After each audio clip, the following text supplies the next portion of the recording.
Assalamualaikum warahmatullahi wabarakatuh. Selamat sore teman-teman yang udah hadir di sini. Semoga kabarnya baik-baik aja ya. Oke, kembali lagi bersama aku di Cerita Eko series 6, karena sebelumnya aku juga pernah di series 2 atau 3 ya, aku lupa juga. Buat yang belum kenalan juga sama aku, kenalin, aku Adinda Stika, biasa dipanggil Dinda, dari Communication and Engagement Officer Universal Eko. Halo semuanya.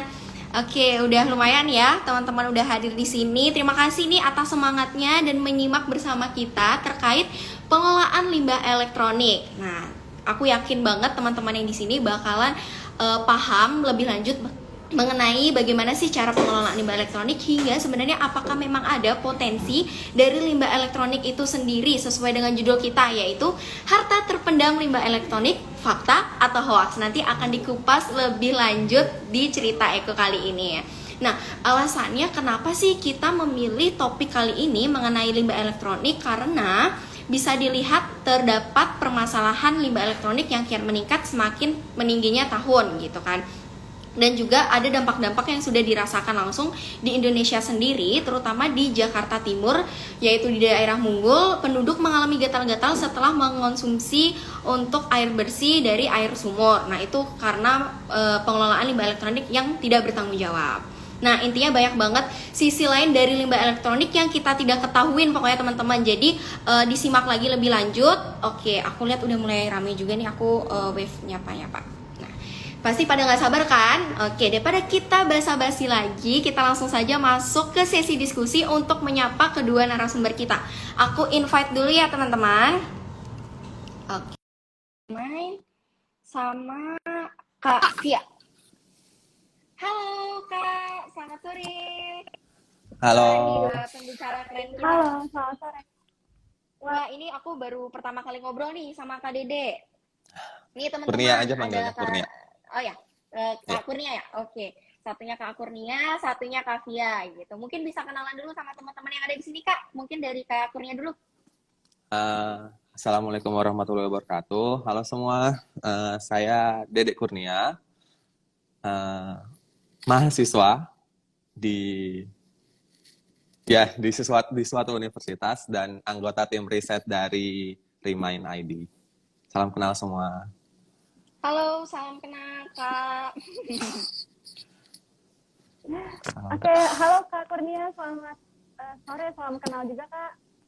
Dan teman-teman semua, Assalamualaikum warahmatullahi wabarakatuh. Perkenalkan, saya Via dari Universal Eko. Saya di sini fokus untuk pengelolaan limbah sampah spesifik, salah satunya adalah limbah elektronik. Salam kenal semuanya. Salam kenal. Akhirnya nih ngobrol bertiga. Gimana nih kabarnya? Mungkin lagi di mana live-nya nih kakak-kakak? Lagi di kampus dan lagi musim dingin, jadi ya, tapi menjelang berakhirnya musim dingin, jadi udara udah agak lebih hangat sekarang kalau di sini. Aku di Jakarta, ya udaranya panas banget nih. Siang hari ini, sore ini panas banget hari ini. Salam kenal ya Kak. Di sana gimana? Salam kan Sehat-sehat kan? saya maksudnya. Alhamdulillah sudah vaksin ketiga. Di sini sudah mulai berjalan vaksin ketiga untuk masyarakat secara umum. Jadi sudah mulai, walaupun ya naik lagi ya kasus coronanya, tapi masih dalam apa ya? Masih bisa ditangani lah seperti itu. Tapi sudah vaksin 3 sih. Alhamdulillah. Alhamdulillah di sini lagi meningkat nih hari ini Omikron, jadi jangan lupa semuanya jaga kesehatan ya. Pokoknya teman-teman, apalagi sekarang nih cuaca lagi di Jakarta lagi nggak menentu Kak, jadi tiba-tiba hujan, lagi kayak galau gitu, tiba-tiba panas gitu. Nah, oke Kak, mungkin kita lanjut saja untuk diskusi terkait limbah elektronik sendiri. Nah, pasti teman-teman nih penasaran ya, permasalahan sebenarnya limbah elektronik di Indonesia itu seperti apa. Apalagi kan Kak Dede juga meneliti sama Kak Via di bidangnya spesifik waste management. Nah, mungkin bisa ceritain dulu Kak Dede permasalahannya. Silakan Kak. Kalau misalnya secara spesifik permasalahan di Indonesia, saya kurang punya pengetahuan yang mendalam karena riset yang saya lakukan bukan berdasarkan kasus yang terjadi di Indonesia. Tapi kalau misalnya secara umum, seiring dengan seperti yang kita ketahui perkembangan teknologi yang semakin advance, ya kan, kalau contohnya misalnya kayak iPhone tiap tahun keluar baru, Samsung tiap tahun keluar baru gitu kan. Perkembangan teknologi yang sangat advance ini tidak hanya mempermudah kehidupan kita, tapi juga melahirkan sebuah permasalahan yang baru, yaitu limbah elektronik. Per tahun 2020 diestimasi jumlah limbah elektronik secara dunia itu sebesar 50 juta ton. Wah, itu besar 50 banget ya. juta ton. Atau sekitar 5% dari total limbah solid yang dihasilkan di seluruh dunia. Dan Indonesia sendiri per tahun 2020 menghasilkan sekitar 600.000 ton dan limbah elektronik. Tapi sayangnya kalau misalnya melihat dari kasus di Indonesia, sepertinya permasalahan tentang limbah elektronik ini tidak adanya peraturan yang sangat spesifik tentang limbah elektronik yang menjadi permasalahan yang sangat mendasar terutama bagi kami Remind, karena susah sekali untuk meyakinkan orang-orang bahwa terkait dengan limbah elektronik sendiri, dan juga gaya hidup masyarakat Indonesia yang hobi menyimpan barang-barang elektronik. Berdasarkan survei, sekitar 60% masyarakat Indonesia lebih memilih menyimpan barang-barang elektroniknya, walaupun barang-barang elektronik tersebut sudah rusak. Sementara sekitar 20-25% yang lainnya memilih untuk memberikan barang elektronik tersebut kepada keluarga. Hanya sekitar 1 atau 2% saja yang kemudian dijadikan sebagai limbah. Dan itu pun proses limbahnya tidak ditangani dengan baik, sehingga permasalahan electronic waste di Indonesia itu amat sangat kompleks menurut saya. Benar banget. Itu. Kayak kadang kita mau buang pun meskipun rusak kayak sayang aja ya, karena elektronik kayak benda berharga, jadi mendingan ya udah simpan aja, akhirnya numpuk-numpuk, padahal kan itu juga bisa jadi sarang penyakit juga. Nah, mungkin Kak Via bisa nambahin ada fakta-fakta mengejutkan apa nih gitu. Iya, benar banget yang Kak Kurnia bilang. Secara global itu timbulan limbah elektronik bisa mencapai 50 juta ton per tahun ya, Kak. Dan memang salah satu faktor yang sangat mempengaruhi timbulan ini adalah pesatnya teknologi saat ini gitu. Dan juga selain masalah timbulan juga bisa dilihat juga dari segi teknologi pemanfaatannya yang ada di Indonesia sendiri itu masih minim ya, Kak. Betul ya, Kak? Dan memang sehingga mayoritas itu masih dikelola oleh sektor informal, yang dimana memang pengelolaannya pun secara tidak bertanggung jawab gitu. Jadi memang benar banget yang dibilang sama Kak Dede tadi, selain masalah hobi masyarakat untuk menyimpan barang, juga itu adalah salah satu permasalahan di bidang limbah elektronik ini. Nah, pasti kan setiap ada permasalahan ada dampak-dampaknya, apalagi dengerin kata limbah nih, pasti kan lebih banyak dampak negatifnya. Nah, mungkin bisa dijelasin ke teman-teman bahayanya atau dampak negatif yang bisa kita rasain kalau misalkan kita nyimpen sampai numpuk dan kita buang secara sembarangan, Kak. Dari Kak Via dulu nih, boleh.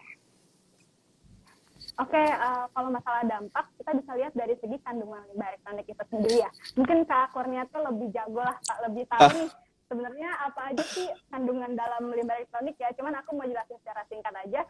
Yang pasti limbah elektronik ini adalah salah satu jenis limbah B3 atau bahan berbahaya beracun.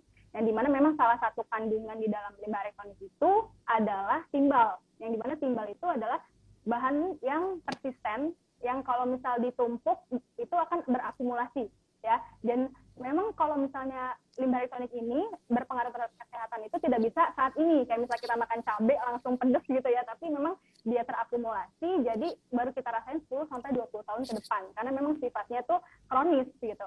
Itu dari segi kesehatan.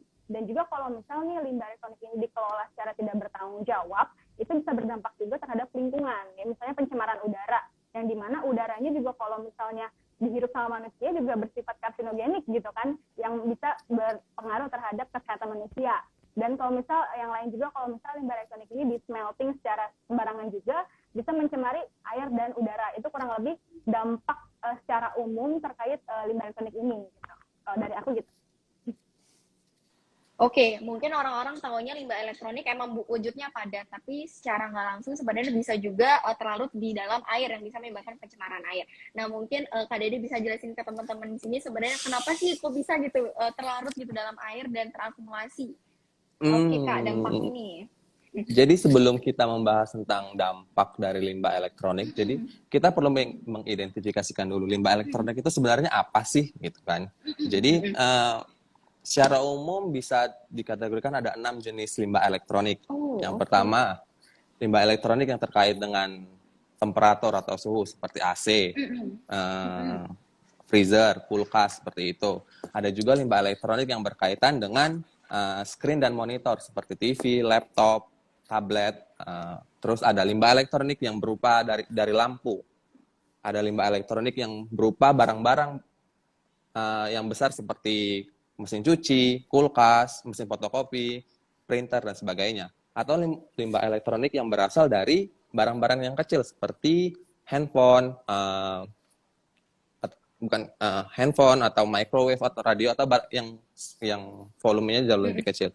Dan yang paling terutama adalah limbah elektronik yang berasal dari bahan-bahan IT dan telekomunikasi seperti HP, laptop, seperti HP, kalkulator, PC, seperti itu. Itu merupakan jenis-jenis dari limbah elektronik. Dari berbagai macam jenis limbah elektronik tersebut, setiap limbah elektronik mempunyai karakteristiknya tersendiri. Seperti yang tadi sudah dijelaskan sama oleh Kak siapa? Kak Fia. Kak Fia. Salah satunya adalah timbal. Timbal itu biasa dijadikan sebagai komponen untuk solder. Untuk kalau misalnya seperti itu, karena dia timbal itu titik lelehnya rendah, jadi dia bisa sifatnya untuk sebagai solder seperti itu, sama juga untuk timah. Dan seperti yang dijelaskan oleh Kak Fia tadi juga, dampak dari timbal tersebut. Tapi di limbah elektronik tidak cuma timbal, seperti misalnya di HP di mana salah satu yang menjadi fokus dari limbah elektronik dari HP atau komputer atau TV adalah PCB, printed circuit board. Di PCB itu sendiri ada yang komponen dari PCB itu sendiri ada yang namanya logam, ada polimer, dan ada resin. Logam seperti tidak hanya solder seperti timah atau timbal tadi, ada juga logam-logam berat seperti copper, nikel, atau logam-logam yang sangat berbahaya seperti logam atau elemen berbahaya seperti arsenik, kadmium, dan sebagainya. Juga polimer yang digunakan di PCB itu sangat berbahaya apabila tidak dilakukan treatment dengan baik, karena di polimer tersebut mengandung senyawa-senyawa halogen. Seperti itu. Yang kalau misalnya PCB-nya dilakukan dengan pembakaran biasa aja. Halogen ini akan bersifat toksik terhadap tubuh kita, seperti itu. Jadi, dan kalau misalnya limbah-limbah elektronik ini misalnya hanya di landfilling atau disimpan di tanah seperti itu, dibuang di tanah, didamping di tanah seperti itu, karena pengaruh cuaca, hujan, dan sebagainya, akan terjadi proses pelarutan logam-logam ini yang nantinya akan masuk misalnya ke sungai, ke air tanah, dan sebagainya. Yang itulah yang mengakibatkan seperti yang tadi dibuka di awal, ada kasus keracunan, gatal-gatal karena air minum dan sebagainya, seperti itu. Oke, ternyata limbah elektronik nggak cuma satu jenis saja, ternyata banyak jenisnya, sama juga kandungannya tuh banyak banget. banyak aku lihat banget. kayak, aku lihat ternyata Kavia keluar juga nih ya karena sinyal mungkin. Bentar, aku invite dulu. Oke, karena belum join. Nah, kita lanjut aja ya sambil nunggu Kavianya join karena mungkin masalah sinyal. Ini Kak, terkait prinsip gaya hidup dalam penggunaan elektronik, kayak misalkan teman-teman per tahunnya selalu ganti karena mengikuti tren, karena inovasi-inovasi teknologi yang terus berkembang gitu. Sebenarnya Kakak sependapat nggak sih kalau misalkan emang menggunakan elektronik berdasarkan tren aja? Nah, ini pendapatnya gimana Kak? Menurut pendapat saya pribadi kita nggak bisa mencegah hal itu terjadi karena itu sifat alami manusia nggak sih? Kalau misalnya kita selalu Betul. ingin yang baru, apalagi barang-barang elektronik yang muncul hari ini memiliki fitur-fitur yang nggak dimiliki oleh barang-barang elektronik yang sebelumnya. Tapi kita bisa mengubah mindset yang balik lagi ke permasalahan tadi bahwa masyarakat kita lebih suka untuk menyimpan barang-barang elektronik.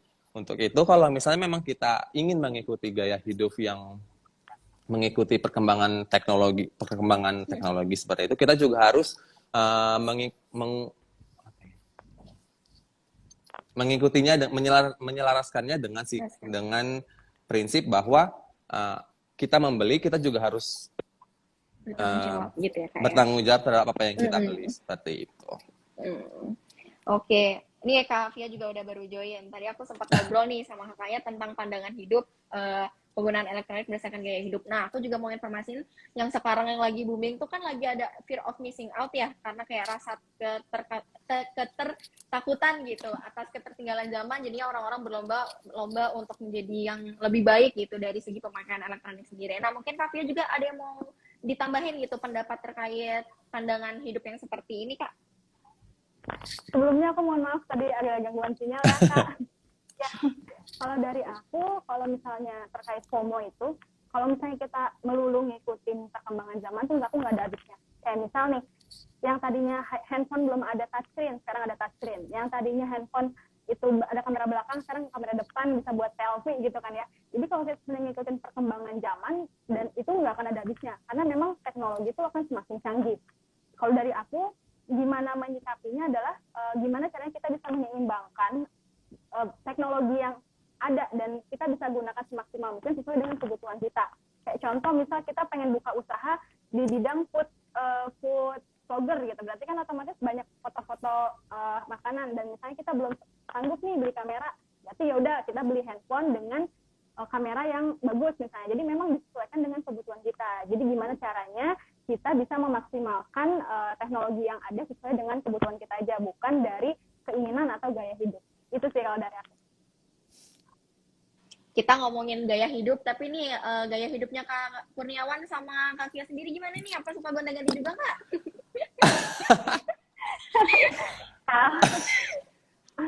Aku sendiri ya 3 tahun lah ya ganti HP. Kalau udah lemot banget, ya baru kita ganti. Kalau saya 2 tahun. Oke, gitu. Yang penting kembali lagi bagaimana cara kita bisa mengurangi dan bertanggung jawab juga ya Kak terkait limbah elektronik ini sendiri. Nah, setiap melihat permasalahan kan pasti ada solusi-solusi juga, apalagi teman-teman di sini juga pengen tahu bagaimana caranya kita menekan rasa keinginan untuk membeli elektronik. Kan kalau misalnya kita menekan, pasti kita bisa mengurangi limbah elektronik juga. Mungkin bisa kasih tips and trick ke teman-teman di sini untuk membiasakan hidup emang berdasarkan kebutuhannya nih, gitu. Untuk dari Kak Fia. Gimana Kak Fia? Ya, oke. Tips dan trik dari aku adalah yang tadi aku bilang, kita beli terutama elektronik itu sesuai dengan kebutuhan kita. Jadi kayak misal nih, aku kasih contoh lagi, kalau kita mau beli laptop, ternyata kita tuh desainer, otomatis kan kita butuh laptop dengan kapasitas yang sesuai dengan yang kita butuhkan untuk software dan lain sebagainya. Otomatis berarti kita beli elektronik sesuai yang kita butuhkan. Selain itu juga gimana caranya nih biar awet. Oke, sekarang di YouTube tuh udah banyak banget tips dan trik ya yang banyak masyarakat penonton atau pembuat YouTuber itu untuk membuat tips and trick. Nah, itu bisa kita lihat nih, gimana sih cara bikin baterai biar hemat, gimana sih cara merawat laptop supaya lebih awet dan lain sebagainya gitu. Satu tips dari aku, jadi beli barang sesuai kebutuhan kita dan kita jaga banget gitu ya. Dan tips yang kedua adalah kita bisa beli elektronik dengan kualitas yang bagus.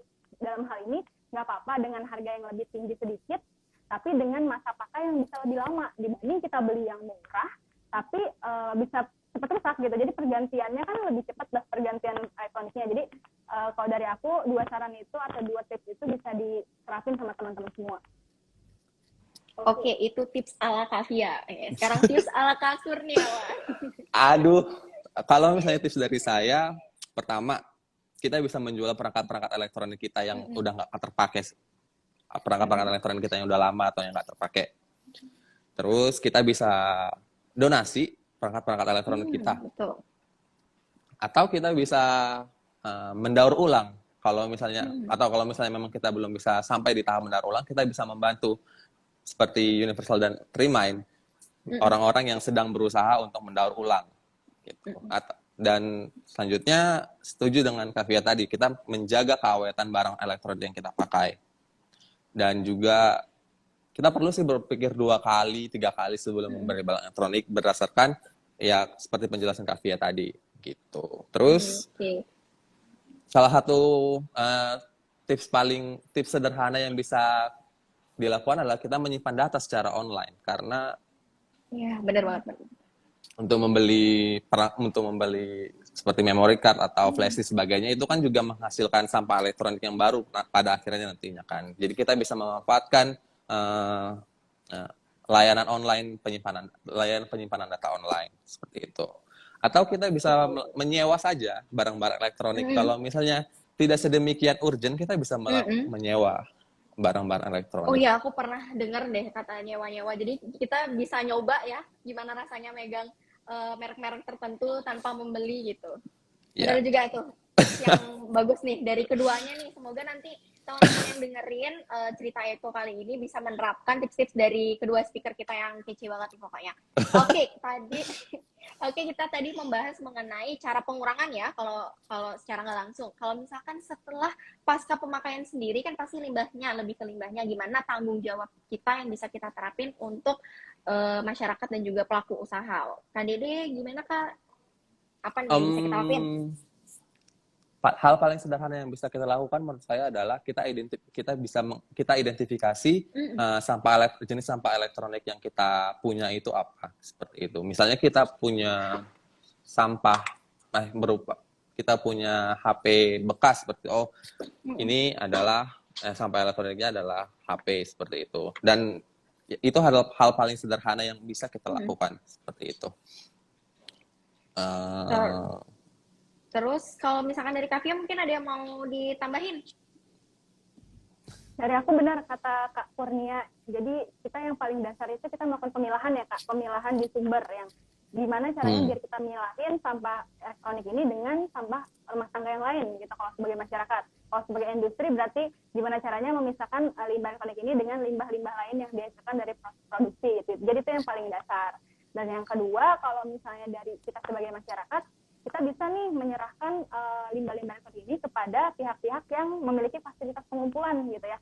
Karena yang kita tahu limbah elektronik ini kan limbah harus dikelola secara khusus ya, limbah B3 gitu ya. Jadi otomatis kita sebagai masyarakat tuh udah banyak kok kayak di mana sih kira-kira fasilitas-fasilitas pengumpulan apa sih yang udah ada sih saat ini gitu. Jadi bisa juga dilihat dari situ.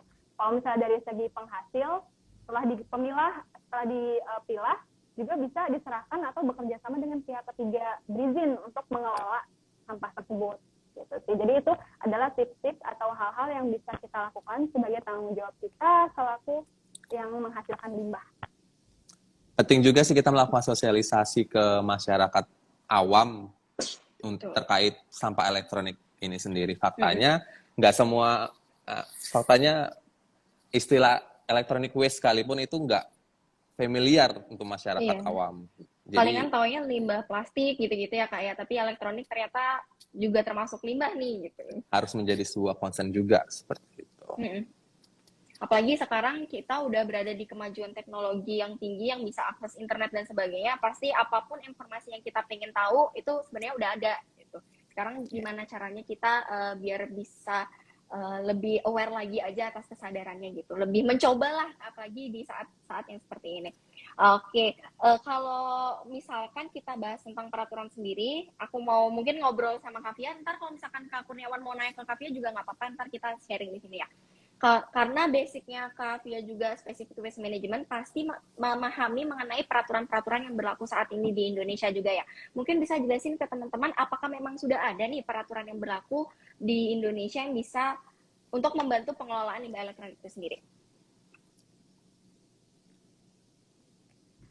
Oke, kalau kita ngomongin peraturan, sebetulnya pemerintah sudah memiliki beberapa peraturan di bidang pengelolaan sampah. Tapi memang kalau untuk limbah elektronik sendiri itu belum spesifik itu, benar yang kata Kak Kurniawan. Cuman ada satu PP yang memang menarik perhatian, yaitu PP 27 tahun 2020 ya Kak, yang terkait pengelolaan sampah spesifik. Yang dimana memang di situ salah satunya adalah membahas tentang pengelolaan limbah elektronik di dalamnya. Nah, di dalam peraturan tersebut itu memang diatur terkait kewenangan dan kewajiban dari masing-masing stakeholder, baik pemerintah maupun produsen.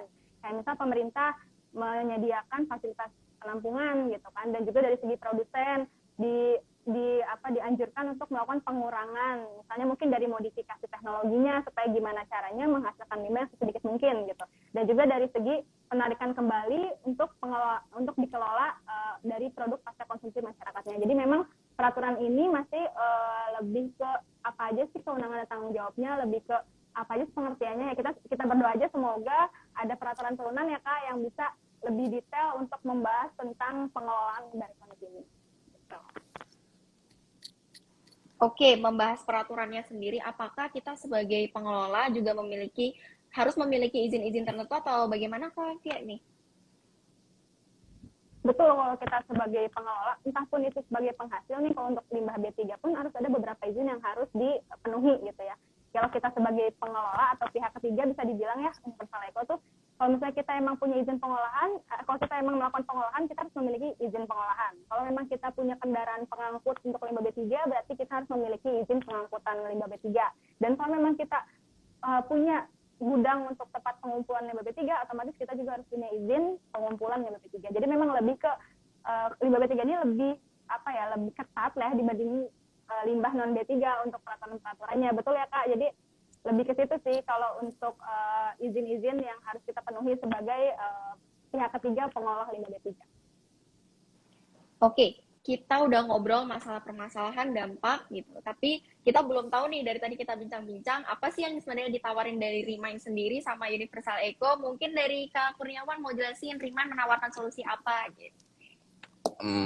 Oke, balik lagi Remind atau Recycling Materials for Indonesia. Jadi balik lagi bahwa limbah elektronik itu mengandung banyak komponen berbahaya, tapi pada saat yang bersamaan juga komponen yang berharga, seperti itu. Okay. Sebagai contoh, balik lagi yang paling gampang, PCB. Tadi saya bilang bahwa PCB mempunyai kandungan yang berbahaya seperti timbal, arsenik dan atau polimer yang berbahaya sebagainya. Tapi di PCB juga mengandung tembaga, nikel, emas, silver dengan konsentrasi yang jauh lebih tinggi dibandingkan yang terdapat di tambang. Sebagai contoh, misalnya di tambang emas, konsentrasi emasnya hanya sekitar 1-2 gram per ton. Sementara di PCB, kita bisa menghasilkan 200-1000 gram per ton emas. Wah, itu hanya kita membicarakan tentang emas, seperti itu. Belum lagi komponen-komponen lain. Misalnya di lampu, dia menggunakan komponen berupa rare earth metals, logam-logam yang nilainya nilainya itu sangat tinggi secara ekonomi, seperti itu. Dan tentu sampah-sampah lain juga seperti itu. Dengan tingginya angka produksi dari sampah elektronik tersebut dan diiringi dengan tingginya konsentrasi logam berharga yang dikandung di sampah elektronik tersebut, tentu akan menghasilkan sebuah nilai ekonomi apabila kita bisa merecovery logam-logam berharga, komponen-komponen berharga yang dari sampah elektronik tersebut. Disinilah Remind berusaha untuk mengembangkan sebuah teknologi untuk merecovery logam-logam berharga tersebut. Seperti itu. Berarti kalau misalkan saya tangkap, sebenarnya sesuai dengan judulnya ya, harta terpendam limbah elektronik, fakta atau hoax, seperti yang sudah dijawab sama Kurniawan, ternyata fakta ya Kak ya? Benar ya Kak ya? Fakta sekali. Oh, fakta sekali ini Jadi, teman-teman, jadi jangan asal buang. Oke, lanjut Kak. Kenapa? proses recycling logam dari limbah elektronik itu bisa menghemat, bukan hanya bisa menghasilkan nilai ekonomi dari logam tersebut juga, tapi juga menghemat dari segi banyak hal. Sebagai contoh, kalau misalnya kita merecovery aluminium dari sampah elektronik, kita bisa menghemat energi sebesar 90% dibandingkan konsumsi energi apabila kita memproduksi aluminium dari primary source-nya. Dan tembaga sebagai contoh apabila kita melakukan recycling tembaga dari sampah elektronik, kita bisa menghemat energi sebesar 85%. Wow. Jadi tidak hanya dari segi ekonomi logam yang dihasilkan, tapi juga dari segi keberjalanan proses untuk merecovery-nya, kita juga bisa melakukan penghematan seperti itu. Oke, salah satu bentuk upaya untuk mewujudkan Indonesia, pembangunan berkelanjutan yang ada di Indonesia atau Sustainable Development Goals ya. Nah, kalau misalkan dari Universal Eco sendiri, ada solusi-solusi yang ditawarin nih, gimana Kak Via? Oke, seperti yang udah diberitahu sama Mbak Dinda juga, kalau Universal Eco itu kan salah satu perusahaan jasa pengelola limbah B3. Nah, di mana memang kita juga berfokus untuk melakukan pengolahan limbah B3. Salah satunya adalah limbah elektronik ini.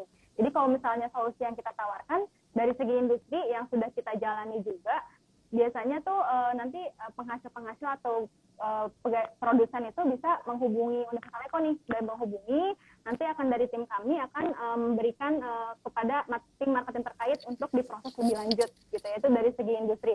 Kalau dari segi masyarakat sendiri solusinya itu adalah karena kita tahu masyarakat tuh nggak bisa ya Kak untuk mengolah limbah itu sendiri. Jadi dibutuhkan memang peran-peran seperti Remind juga dan juga Universal Eco untuk memfasilitasi masyarakat dalam pengelolaan limbah elektronik ini gitu. Jadi saat ini tuh Universal Eco sedang mengembangkan sebuah proyek yang dinamain Patron Kak. Jadi emang Patron ini adalah pasukan elektronik. Jadi ntar Patron ini adalah berfokus dalam pengelolaan limbah elektronik yang bersumber dari masyarakat gitu ya. Jadi Patron ini kita buat dalam bentuk website yang dimana nanti bisa diakses oleh masyarakat dalam penyerahan limbah elektronik. Untuk penyerahannya sendiri adalah kita menyediakan 2 layanan, kita jemput maupun masyarakat tempat antar sendiri gitu nantinya ya. Untuk nantinya setelah dikumpul akan diproses lebih lanjut. Dan juga selain itu selain masyarakat bisa menyerahkan, masyarakat juga bisa lihat nih status-status secara real time limbah mereka tuh udah sampai mana sih sebetulnya gitu. Jadi memang yang kita harapkan dengan adanya salah satu proyek ini bisa menjadi salah satu solusi juga dalam pengelolaan limbah elektronik gitu. Dan juga selain itu kita juga akan memberikan sebuah benefit ya dalam bentuk berupa insentif yang memang jadi sebuah motivasi supaya masyarakat tuh mau untuk menyerahkan limbah elektroniknya untuk dikelola lebih lanjut gitu. Jadi ya kami harapkan dengan adanya Universal Eco dari layanan dari industri maupun masyarakat nanti yang akan dilaunchingkan itu bisa menjadi salah satu solusi juga untuk pengelolaan limbah elektronik maupun pengelolaan limbah B3. Oke, berarti sama-sama intinya fokus untuk mewujudkan sirkular ekonomi yang ada di Indonesia gitu. Nah, kalau misalkan kita bahas, aku juga tertarik sama Kak Kurniawan dari Remind ini tentang pemanfaatan limbah elektronik sendiri. Apakah ada tahapan-tahapan sendiri bagaimana cara ekstraksi logamnya atau gimana? Kok mungkin bisa dijelasin sama teman-teman karena ini juga ada yang nanya nih. Gitu. Oke, baik. Jadi mengembangkan sebuah proses recycling yang sustainable, yang profitable dan environmental friendly adalah tugas dari Remind dan tugas dari saya juga sebagai yang sedang saya lakukan juga sekarang seperti itu. Terkait juga dengan pertanyaan tadi ya, jadi berbeda dengan primary resources di mana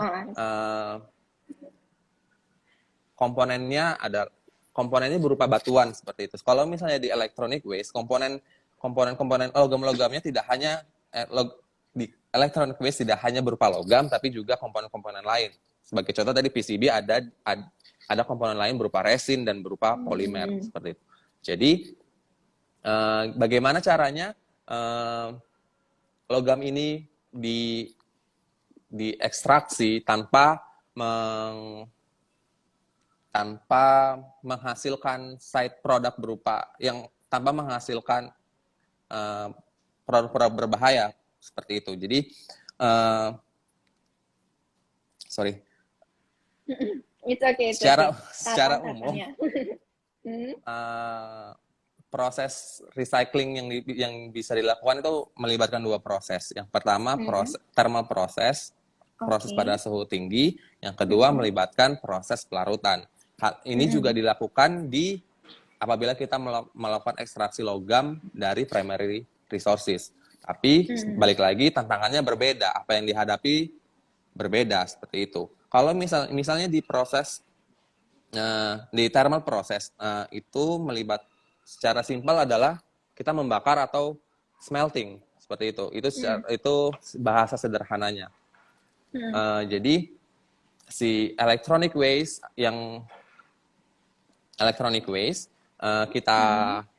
sesimpel kita masukkan ke furnace dan kita bakar dan kita akan menghasilkan polimer dan sebagainya itu akan terbakar menyisakan logam. Dan logam ini yang akan kita recovery. Di thermal proses ini prosesnya berlangsung secara cepat. Maksudnya proses recovery-nya berlangsung secara dalam hitungan jam prosesnya sudah beres. Tapi menghadapi permasalahan yaitu berupa produk gas pembakarannya. Dan untuk itu menjadi tantangan tersendiri. Sebagai contoh, di PCB tadi polimer tersebut apabila kita lakukan proses pembakaran akan menghasilkan gas berupa gas karbon dioksida, karbon monoksida dan halogennya berubah menjadi halogen gas yang sangat berbahaya. Untuk itu prosesnya harus didampingi dengan sistem pengolahan teknologi ya. dengan gas cleaning system yang sangat mumpuni. Dan proses yang kedua yang melibatkan tentang pelarutan. Pelarutan ini ya kita melarutkan material solid di larutan baik tergantung dengan logamnya, baik berupa asam, alkali, atau kalau misalnya seperti mungkin terkenal dengan sianida untuk emas seperti itu. Itu secara sederhana dari proses pelarutan. Tapi proses ini berlangsung secara waktu berlangsung lebih lama dibandingkan proses thermal tadi, dan bisa dilakukan skala rumahan. Faktanya sudah banyak, bukan sudah banyak, tetapi beberapa industri rumahan melakukan proses ini untuk merecovery emas dari e-waste. Tapi mereka melakukannya dengan tidak proper.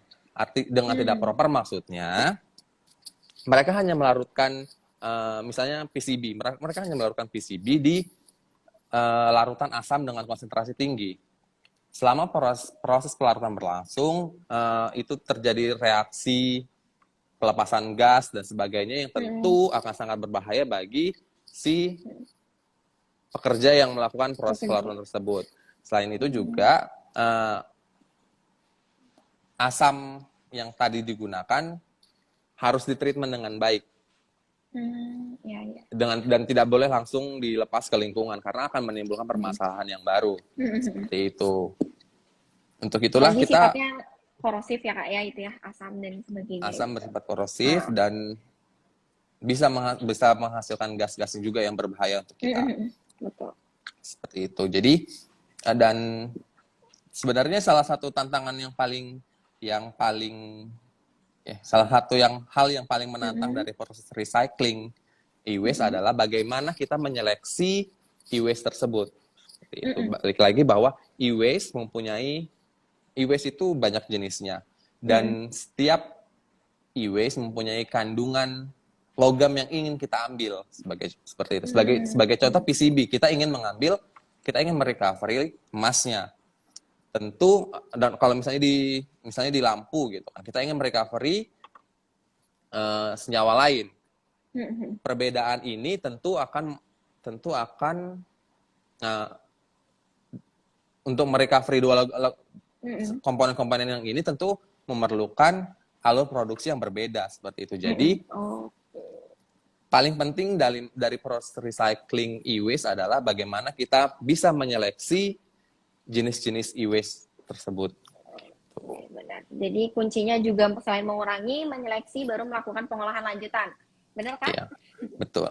Untuk proses pengolahan secara umum maksudnya berbagai permasalahan yang saya sebutkan tadi sudah bisa diatasi apabila dilakukan secara proper. Maksudnya ada teknologi proper yang sudah dilakukan. Tapi untuk proses pensortiran dan sebagainya yang masih sangat menjadi masalah bahkan di negara-negara maju sekalipun karena e-waste berbagai macam jenisnya e-waste tersebut belum ada teknologi yang sangat mumpuni untuk melakukan penyortiran tersebut.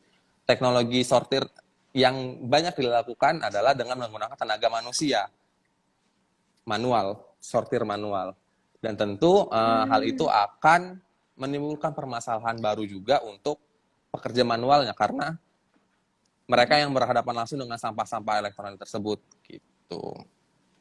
Oke, kayak kita udah bahas-bahas nih terkait potensi-potensinya dan cara-cara ekstraksinya. Kalau misalkan nih teman-teman kan pasti mungkin lebih tertarik untuk mengelolanya lebih lanjut. Nah, kalau misalkan teman-teman kepo terkait gimana sih caranya kerja sama-sama Remind gitu buat neliti, itu gimana Kak? Mungkin jelasin ini karena Kak Via keluar lagi nih kayaknya. Jadi jadi sama seperti Universal, Remind juga menerima sampah elektronik dari masyarakat seperti apabila ada barang elektronik, sampah elektronik dari masyarakat, Remind istilahnya membeli sampah elektronik tersebut seperti itu. Terus nanti dari Remind kita akan berusaha untuk merecovery logam berharga dari sampah elektronik tersebut. Tapi kalau misalkan dari Remind sendiri, barang-barangnya apa aja Kak yang bisa diterima sama Remind? Untuk saat ini kita masih berfokus ke PCB.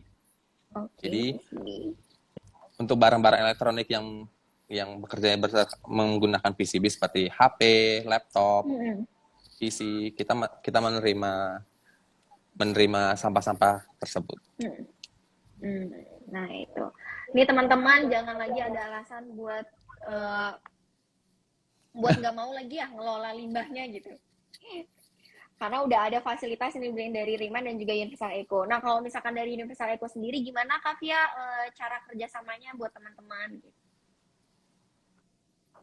Oke, kalau dari Universal Eco sendiri, kita bahas dari industri dulu ya, yang sudah berjalan saat ini.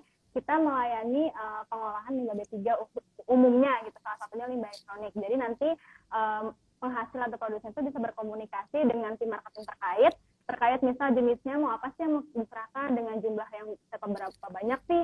Setelah itu nanti ada proses MOU, seperti biasa MOU oke, baru nanti selanjutnya proses pengangkutan untuk diproses lebih lanjut gitu. Dan untuk cakupan wilayahnya sendiri, untuk pelayanan jasa pengelola limbah ini adalah untuk di Universal Eco bisa melayani Pulau Jawa dan Sumatera. Tapi di luar wilayah itu kita juga melayani dengan kita kerjasama juga dengan transporter di luar Pulau Jawa dan Sumatera. Jadi tidak menutup kemungkinan jika memang di luar Pulau Jawa dan Sumatera ingin menyerahkan banyak kepada kami gitu. Itu untuk yang dari segi produsen atau industri. Kalau misalnya dari segi masyarakat yang patron tadi saya bilang sedang kita finalisasi, yang nanti setelah launching itu masyarakat bisa untuk mengaksesnya dengan registrasi pertama. Setelah registrasi, masyarakat bisa membuat akun dan berapa jenis limbah dan jumlah limbah yang pengen diserahkan itu dimasukin di dalam website tersebut. Jadi memang jenisnya tuh kayak website e-commerce gitu ya. Yang nanti setelah itu akan ada konfirmasi lanjutan dan ada komunikasi dua arah antara masyarakat dan juga kita. Dan kalau untuk cakupan wilayah patron ini, saat ini tuh kita nanti akan melayaninya wilayah Jakarta, Bogor, Tangerang, Depok, dan Serang. Jadi sementara kita di wilayah itu dulu untuk melayaninya. Tapi tidak menutup kemungkinan jika ini terusnya kalau misalnya stabil dan sustain, itu kita juga bisa untuk buka-buka di kota-kota lain. Gitu. Dengan harapan ya dari industri maupun masyarakat ini bisa mempermudah pelaku usaha maupun masyarakat untuk menyerahkan limbah B3 mereka. Oke, kehadiran Riman dan Universal Eco ternyata memberi kita harapan baru untuk mengelola limbah elektronik ke depannya gitu. Nah, dalam mengelola kan pasti ada perlu aspek-aspek penting yang perlu dipertimbangkan untuk keberlanjutan ya Kak ya. Nah, mungkin bisa dari Kak Via gitu bisa sharing ke kita aspek penting yang memang harus diperhatikan dalam mengelola limbah elektronik itu apa aja sih Kak? Aspek penting nomor satu yang paling penting itulah kita harus melakukan edukasi terus ya Kak. Jadi kita nggak boleh putus di sini aja untuk melakukan edukasi karena memang belum banyak orang tahu sebenarnya pengelolaan limbah elektronik itu seperti apa sih, dan juga sebetulnya ada potensi loh ternyata dalam limbah elektronik itu. Jadi memang kita nggak boleh putus edukasi kepada semua orang karena supaya berita penting seperti ini tuh harus tersebar merata karena informasi ini tuh penting dan memang harus kita jalani juga, dan juga dengan harapan edukasi ini bisa mengubah mindset orang dalam menggunakan limbah elektronik dalam menggunakan elektronik supaya tidak meningkatkan timbulan ke depannya.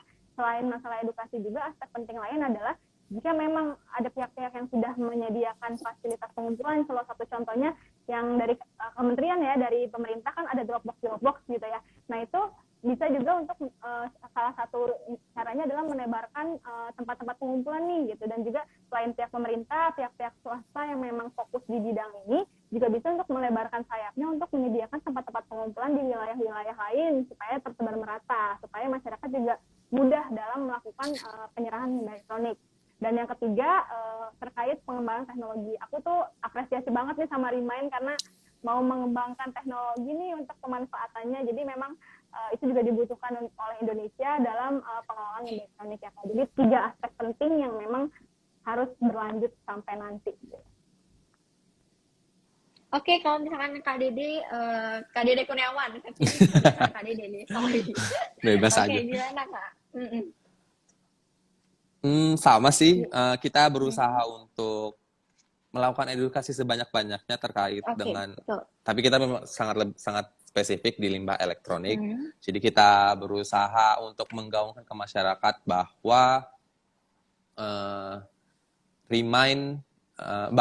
bahwa ada harta terpendam dari sampah dari rumah kita, dari kita seperti itu. Itu yang Remind selalu lakukan. Untuk sekarang juga Remind berusaha untuk mendapatkan pandangan sebanyak-banyaknya dari berbagai negara.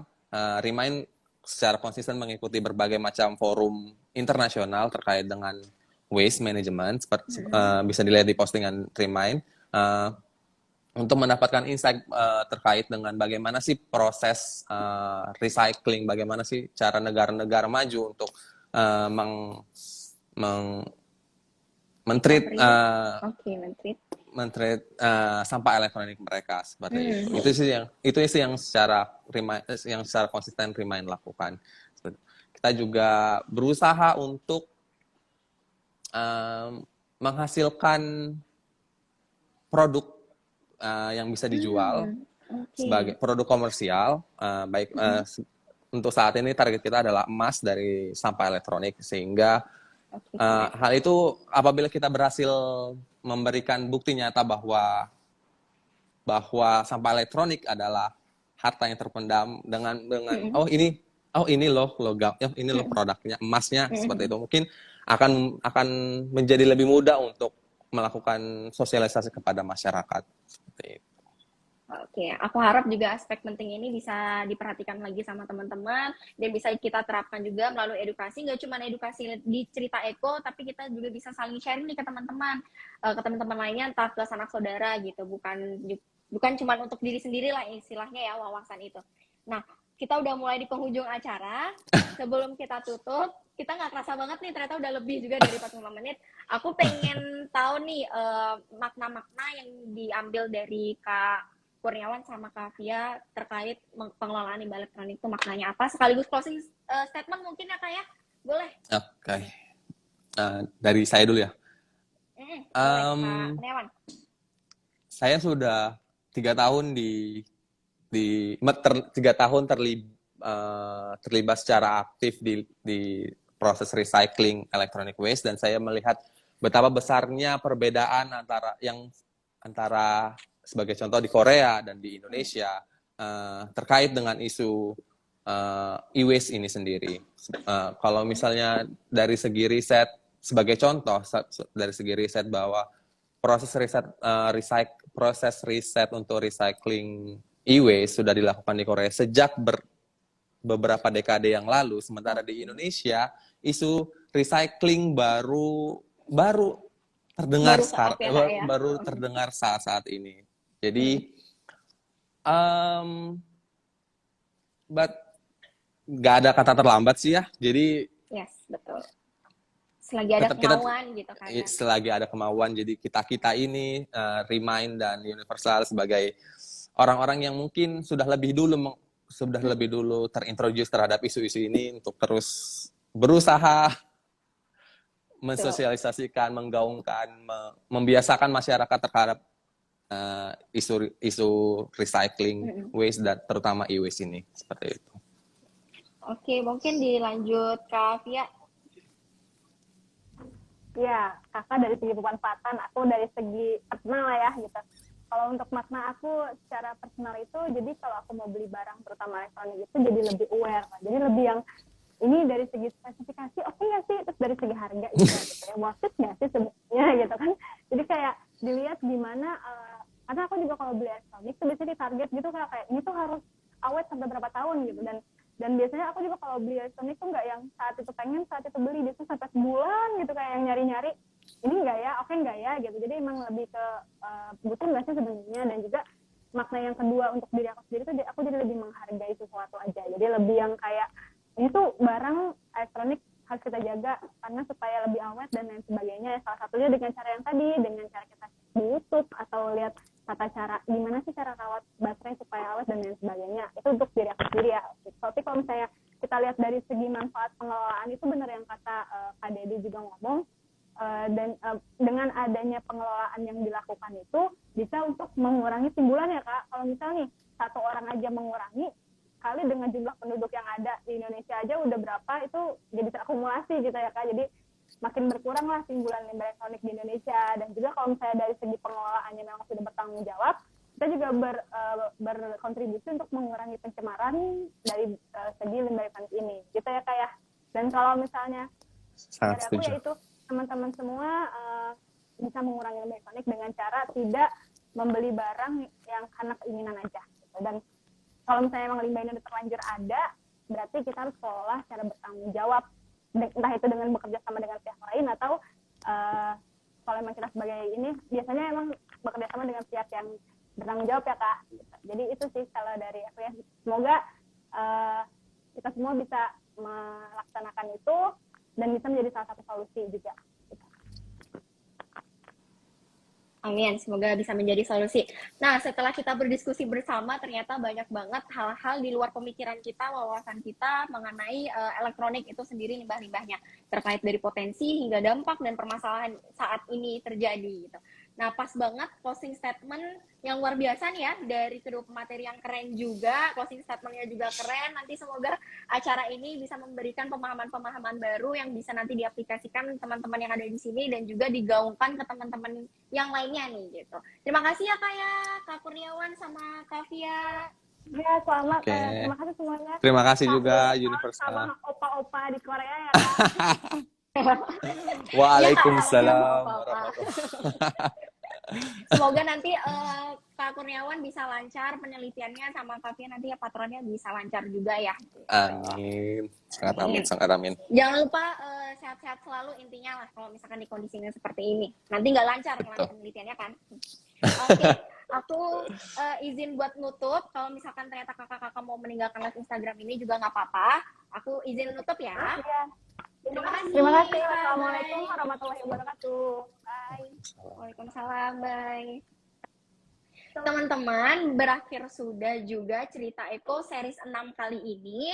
Kami berharap dengan adanya cerita Eko ini bisa memberikan teman-teman untuk lebih bijak dalam melakukan pengelolaan limbah elektronik lainnya. Nah, tapi nggak cuma pengelolaan limbah elektroniknya saja, ada pun pula limbah-limbah lainnya yang memang kita juga harus perhatikan. Salah satunya misalkan limbah medis, farmasi. Nah, untuk tips-tipsnya bagaimana cara mengelola limbah medis dan sebagainya bisa langsung juga cek di cerita Eko seri-seri sebelumnya, dan juga bisa juga dicek di Instagram kami yaitu @universaleco.id, sama di YouTube yaitu Universal Eco. Sedangkan juga bisa kepoin remind buat melihat lebih jauh terkait pemanfaatan dari limbah elektronik itu sendiri. Akhir kata, aku mau mengucapkan bahwa lingkungan sedang berada di titik di mana membutuhkan setiap insan manusia peranannya dalam melangkah dan bersama untuk bertanggung jawab atas limbah-limbah yang dihasilkan. Bersama Universal Eco, mari mewujudkan Indonesia bebas limbah, siap mengelola limbahmu secara bertanggung jawab. Akhir kata, saya Dinda pamit undur diri. Assalamualaikum warahmatullahi wabarakatuh. Bye semuanya, terima kasih sudah hadir.